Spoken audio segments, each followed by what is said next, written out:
Welcome to the MSDW podcast. I'm Jason Gumpert, editor at msdynamicsworld.com. On this episode, we are talking the current state and future outlook of Dynamics GP upgrades with a couple of GP veterans. Tim McHale and Pamala Turner of Enavate are my guests. They're part of Enavate's GP services team. Enavate is the sponsor of this episode, and Tim and Pam tell us about their team and its responsibilities, as well as what's so important about GP upgrades today. There are technical considerations, but they also explain why staying current on GP is so important for your organization's future IT readiness, whether that's a move from on-premises infrastructure to the cloud or a move to a cloud ERP solution in the future. We also discuss the latest news on GP's future, and Pam and Tim share some customer anecdotes. Okay, well, Tim, Pam, welcome to the podcast. Thanks for being here. Thank you for having us. Thank you. So I thought we could just start with a bit of information about Enavate's upgrade team and your roles on it. Could you each maybe tell me a little bit about yourselves and what you do there and about your role in the team itself? Tim, do you want to start? Sure. My name is Tim McHale, and I'm the practice lead for the Microsoft Dynamics GP and SL pods here at Enavate. We call them pods. We can get into that a little bit later if you want. So our GP team currently has 12 full-time consultants with years and years and years of experience. Most of our consultants have over 20 years of experience working with Microsoft Dynamics GP and the very large list of ISVs that are available to bolt on to Dynamics. The vast majority of our team work together. We've worked together for many years throughout different company mergers. I personally have been through, I think, 5 or 6 company mergers throughout my career. But the fact is that the team, the 12 of us, have really worked together for a long time. We've developed a great rapport, and we work very well together. Let me tell you a little bit about the team. The team is broken up into 3 pods.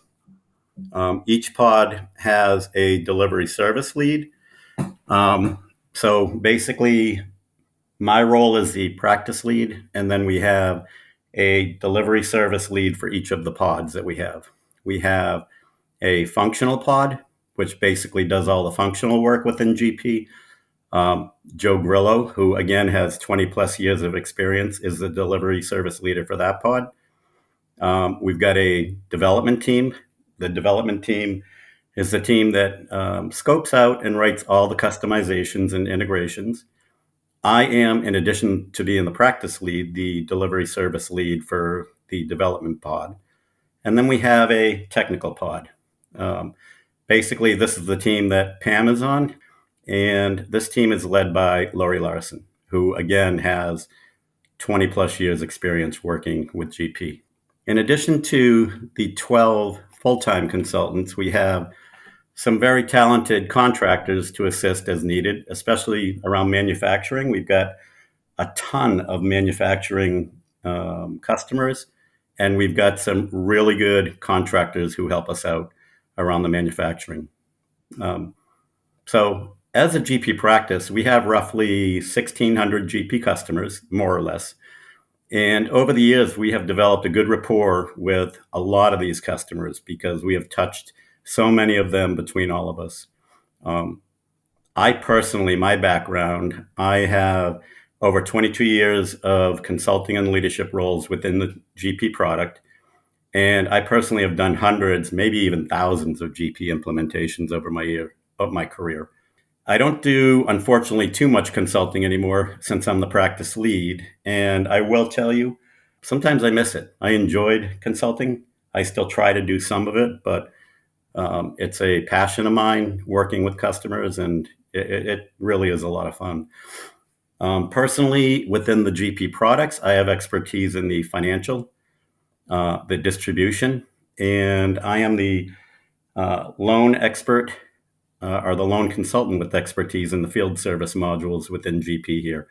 And I've pretty much worked with all of the third-party ISVs and I'm well-versed in a lot of them. Pam, do you want to go? Sure. My name is Pam Turner.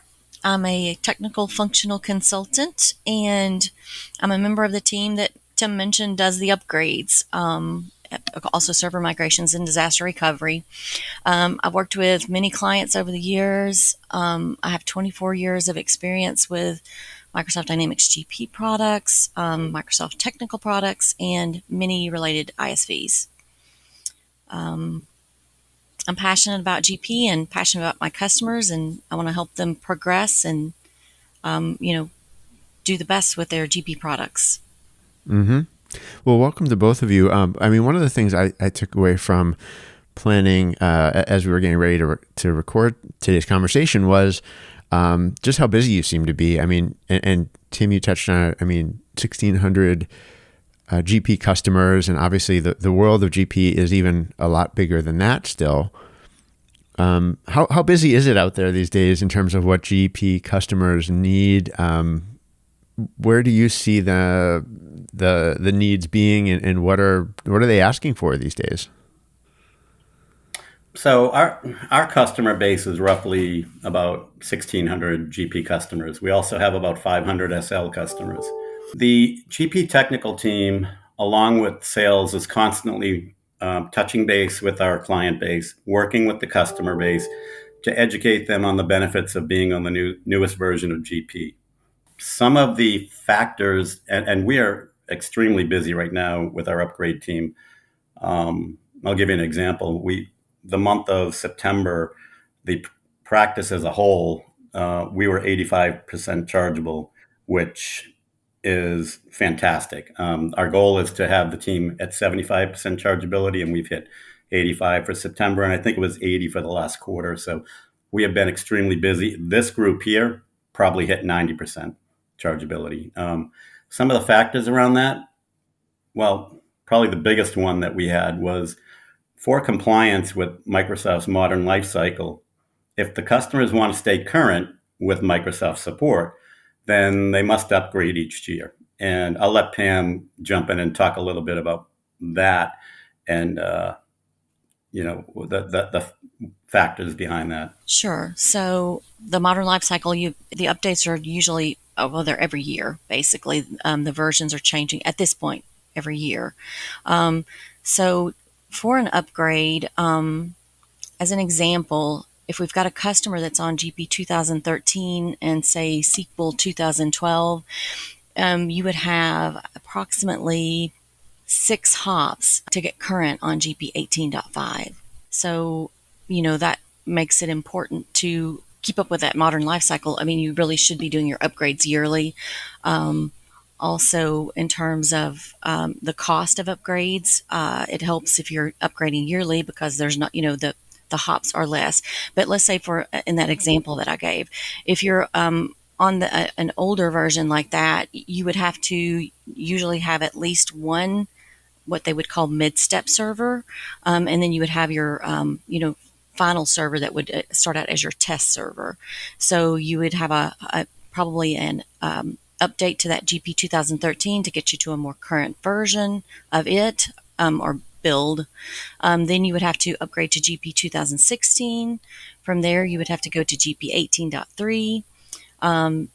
Like I said, there would be a server. You'd have to go to a different version of SQL in between that. And as part of this, all of the ISVs are having to be upgraded as well. From that point, you'd upgrade from GP 18.3 to 18.4, and then from 18.4 to 18.5. So, that's kind of the upgrade process if it's an older upgrade. And, that's why I think the life cycle is important. It's also important for complying with Microsoft's policies, for supportability, basically. They support older versions, but, the expectation is that you're going to stay current. And I'm going to tell you, we have, believe it or not, we still have clients that are on old versions like GP10, and we keep trying to get them to move forward to get back into compliance. They've been out of compliance for a long time, but we do get pushback. But for the most part, most clients, they understand the modern life cycle and they understand the need to upgrade yearly. And again, as Pam said, if you're moving from GP 13 to 18.5, which 18.5 basically got released in October 1st of 2022. It just came out. Within that, the release, there was new functionality, there were bug fixes and security updates. But if you are going from 18.4, which got released last October, it's a very minor jump, a very minor upgrade. Again, that all depends on the complexity of their environment, around customizations, integrations. But for the most part, it's not a big deal and not a very expensive deal. If you're waiting and waiting and waiting, and as Pam said, if you're on 18.3, well, you've got to make multiple jumps. And basically, the jump started from 18.3, you go to 2016 or 2013 to 2016. After you've done that, you got to go from 2016 to 18.3. After that, you would restore databases because now we got to put it on SQL 2019. Then we go from 18.3 to 18.4, and then one final jump to 18.5. So you're talking 5 jumps to go from 2013. That's where it gets a little bit more pricey, a little bit more expensive, because the customer has not kept up with it on a yearly basis as Microsoft is expecting them to. And some additional points. So Microsoft, as of October 1st, 2022, they are doing away with basic authentication. So that affects many products. Some of those are Exchange ActiveSync, POP Email, IMAP, Remote PowerShell, Exchange Web Services, Offline Address Book, Outlook for Windows and Mac. In addition, they're disabling SMTP authentication in all tenants where it's not being used. This decision that they've made, it's going to require customers move from the basic authentication to the modern authentication. That's the newer. Modern authentication, it uses OAuth 2.0. It's token-based authorization. It has many benefits and improvements that help mitigate the issues in basic authentication. An example of that is OAuth access tokens. They have a limited usable lifetime, and they're specific to the applications and resources for which they're issued, so they can't be reused. Enabling and enforcing multi-factor authentication is also simple with modern authentication. And, everyone at this point, I'm sure, is familiar with multi-factor authentication. It's part of everyday life, I would say. And then also there are government changes to federal forms that require, upgrades. And that's part of the life cycle as well. And Jason, the reason we've been so busy, and really it started back in January with the upgrades, and we've been busy right through today, a lot of that has to do with the deprecation of the basic authentication on the Exchange for Office 365. Because any customer who was on a version of GP that was GP 13, and I forget the exact specific one, you may know that, Pam, the exact version of GP 13. But anyone that was on that needed to go up to 2018 .3 to be able to use the email functionality within GP. And what I mean by the email functionality in GP has the ability to set up your email, and it allows you to be able to create purchase orders, create quotes, send them out in bulk in PDF format, right from GP to the customers, to the vendors, be able to email any kind of functionality you want out of GP. That was all going to come to a stop if the customers didn't get up to 18.4. And basically, right now, since 18.5 just got released, we are actually pushing them to go to 18.5 right now. Now, a lot of our customers we were able to reach out to, and we got them upgraded over the last 10 months, but October 1st came pretty quickly. We did reach out to every customer that we have and let them know that was happening. But of course, we had customers who either didn't get it for whatever reason, or didn't move on it. And we're not the only ones across the board, because Microsoft actually released a patch to extend through the end of the year of 12/31/2022 to be able to make sure that they're all on the most current version. So that they did give some flexibility there, but yeah, that's been the bulk of why we've been so busy the past 10 months with our upgrades. Yeah, so nothing like a little bit of urgency and technical limitation to sort of force people's hand a bit. Because I know that GP, and I think you maybe alluded to this, but I've seen in the past, some GP customers are pretty reticent to move or change anything if they don't have to. But also I've heard just anecdotally from GP customers over the years that oftentimes they feel like they can't move because of one reason or another with, whether it's an ISV solution that they rely on that they're not sure about, its updates, or I don't know, some other reason. Let me ask about the ISV question. Are ISVs these days sort of all up to sort of support for Modern Lifecycle versions of GP?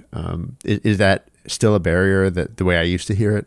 It's a barrier, yeah. And all of the ISVs, when a new release gets released for Dynamics GP, they have 90 days to come, like it's always been, to become compliant with that new version. So yeah, that does put a delay on doing upgrades for customers who have third-party ISVs. We really can't do the upgrade for GP until those third-party ISVs have all done what they need to do to be able to release a patch, so that it works with the latest and greatest. And again, at this point, it's 18.5. So if you look at it that way, 18.5 got released October 1st. So January 1st is the deadline for all of the ISVs to be in compliance. So some of the customers may not be able to upgrade until, January, based on that. I mean, how are ISVs doing with that kind of timeline? I think a lot of them are pretty quick. Pam, what's your thoughts? You see that more than I do. I think most are pretty quick. You don't have to wait long. There are a few where they kind of take a little longer to release their update, but most get them out fairly quickly. I want to ask about the perception, you might call it, of GP's future when it comes to current customers and the Modern Lifecycle. It's funny. We just before this conversation, a few weeks back at this point, Microsoft gave an update on sort of the GP roadmap and its future. It caused a lot of discussion, especially at the Summit North America conference, where sort of the latest updates came. And not to go into the full detail of kind of how that played out, but my overall take was that after all was said and done, the GP roadmap was presented. Microsoft sort of stance on GP support and updates going forward was presented. Not much really changed. If I could sum it up, not a lot is really any different. The Modern Lifecycle that you both explained very, very nicely here continues. ISV support continues. But I mean, would you add anything else to that in terms of have you had to have further conversations with GP customers to sort of, I don't know, clarify what isn't happening? Or do you have any other ways that you're explaining sort of what the future is coming out of that event?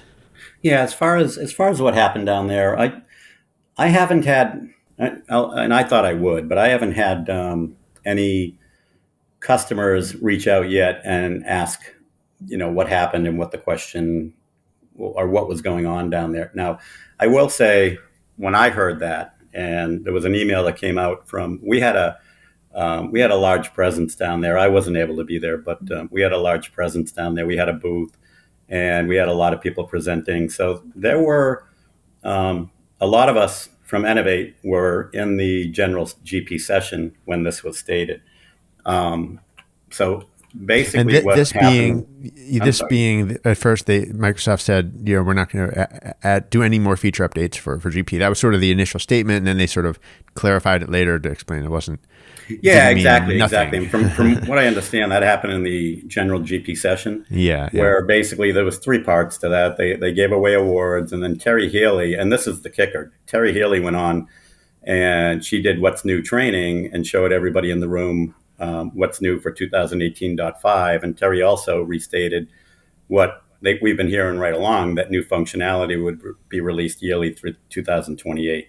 Then I guess what happened was Mike Morton, the VP of SMB applications for Microsoft, got up and he talked about BC. And that's when the statement came out where basically he had stated there'd be no new functionality. They would support GP through 2028, but that there'd be no new functionality after the current release, which just got released October 1st. And they'd only be doing tax updates, regulatory updates, and security updates, which kind of contradicted what Terry Haley had just said 10 minutes before, from what I understand. So yeah, there was there was a meeting later Wednesday afternoon, and everyone got together and kind of talked with the Microsoft executives. And basically on Thursday, Mike did send out a retraction, basically stating that he misstated the way he put it. And what he said was there's going to be no more big new modules going in, which honestly, we've known that I've been working with this product for over 20 years. There hasn't been any big new modules added to it, I'm going to say in the last 10 years. Just these small features that they roll out, these, as was planned before, these are going to be bug fixes, tax updates, and any new features through 2028. Which is basically what they've been saying all along. I can say this, Enavate owns the code now. And we are tasked from Microsoft with maintaining the code through 2028. I talked to that team and nothing has changed. We are definitely committed to rolling out,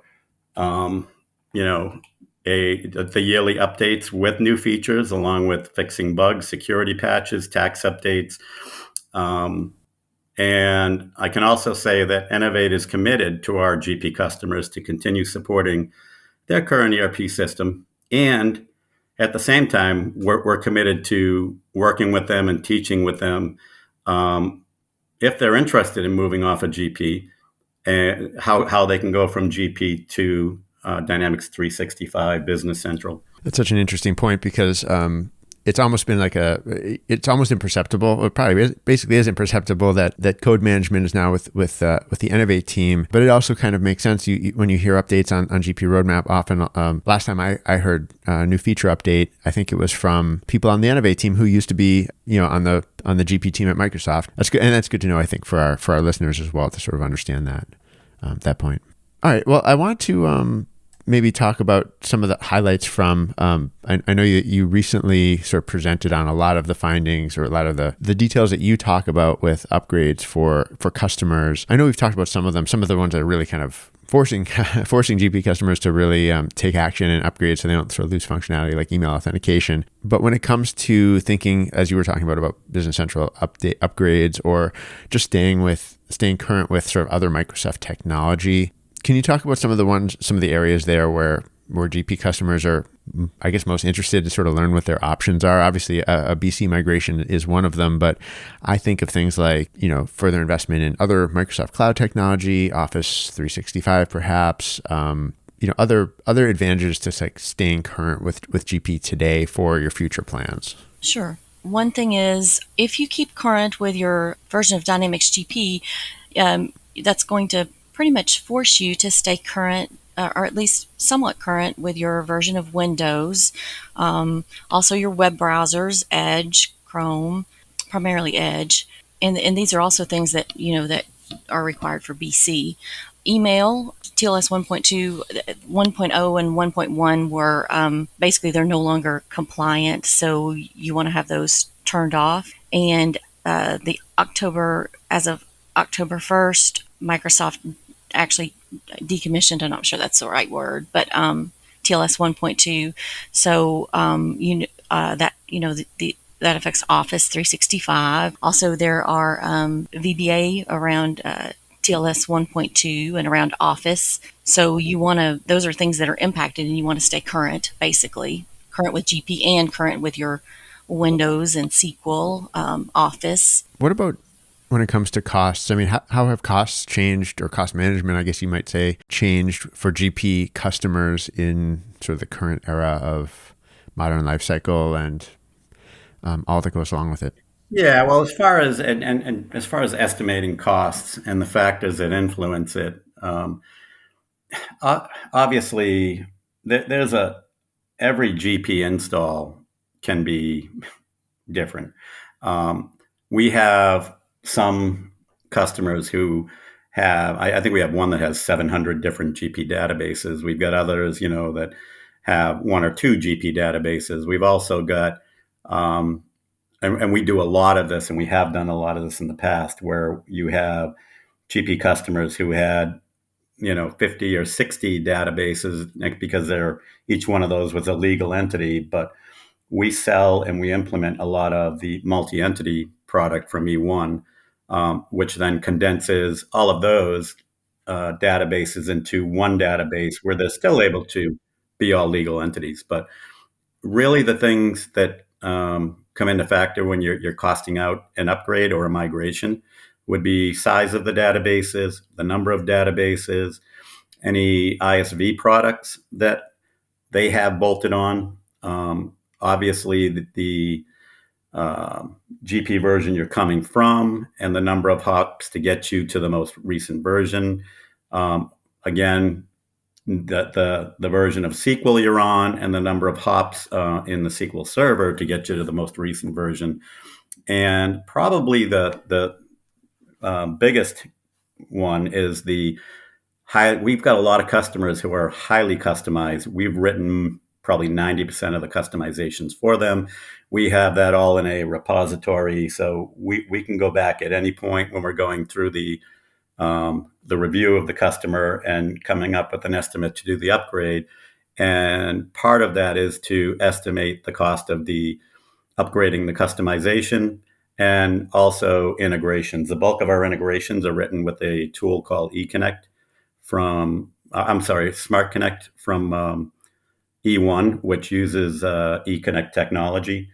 And that's another big factor as to the cost of the upgrade. So again, those are the big things. Would be size of the databases, number of ISV products, the number of hops they had to do, both GP and SQL, and then how customized are they, or how many integrations have been developed with other software that they use.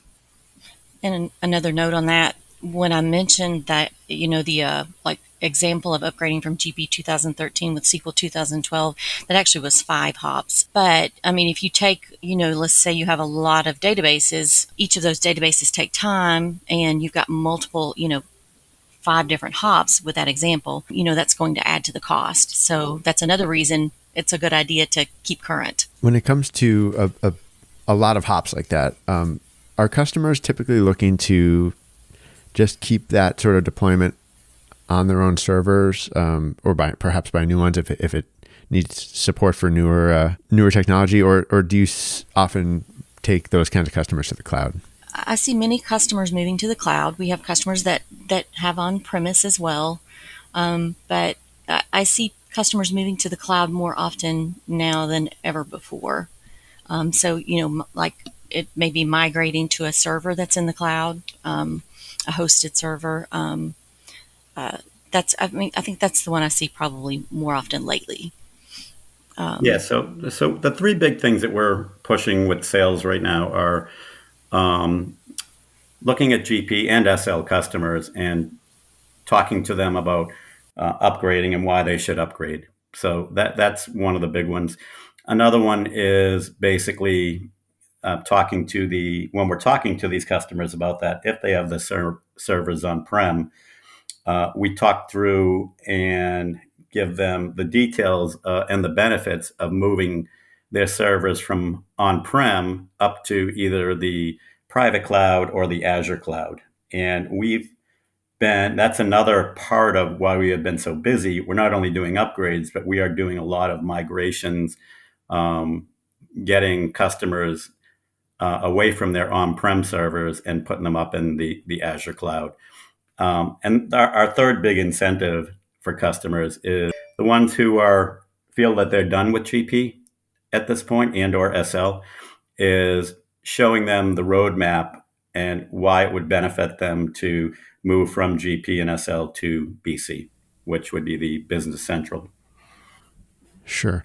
Well, boy, with the kind of utilization rates that you were talking about, 85% plus, I mean, that's a pretty intense workload for your team, I'm sure. And I don't maybe I'll segue to that to sort of starting to wrap things up, because I don't want to keep such a busy team on the line here for too long. Anything else you did want to mention before we wrapped up here? It's been interesting to hear your perspective on what a busy time this is for yourselves and for so many GP customers. The other thing I would like to say is we get a lot of feedback from customers, and of course, every now and then you get some negative feedback, but for the most part, I'm going to say this team gets a lot of positive feedback, and the customers are extremely happy with our work and the time frame. And we usually come in under budget on most of our projects. We've got gold star standards that we put together and we built over the last 20 years on how to do an upgrade.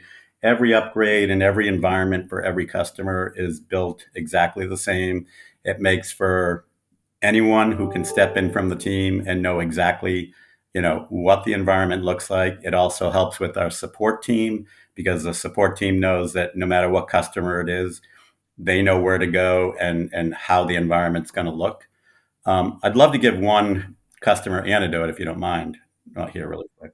Okay, so this came from a customer, and basically they wrote to me and said, "Tim, I would like to take a few moments to share our experiences with Laurie Larson." Laurie is the delivery service lead for the team.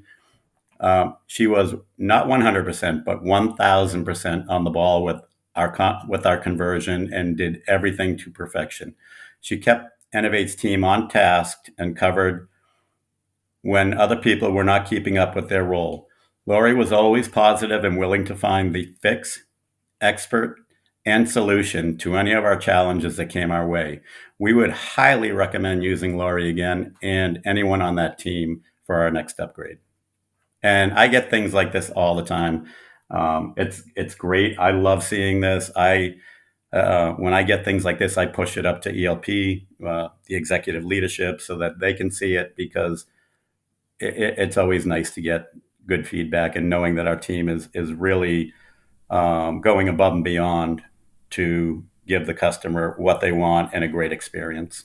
Certainly knowing that GP customers are in good spirits is also nice to hear, even as you're so busy. So yeah, thanks for sharing that. All right, well, I think we can end things there. Tim, Pam, thank you both so much for your time today. Yeah, and thank you for having us. This has been another episode of the MSDW podcast. My thanks once again to Tim and Pam for joining me today. And now this message from Enavate. For more resources from Enavate, check out the GP team's recent blog posts, including 5 reasons to upgrade Dynamics GP. The links are in the show notes. And that's it for this episode. If you want to reach me, you can send me an email, jgumpert@msdynamicsworld.com. And please do follow us on LinkedIn and Twitter for all of our updates. Until next time, this is MS Dynamics World, signing off.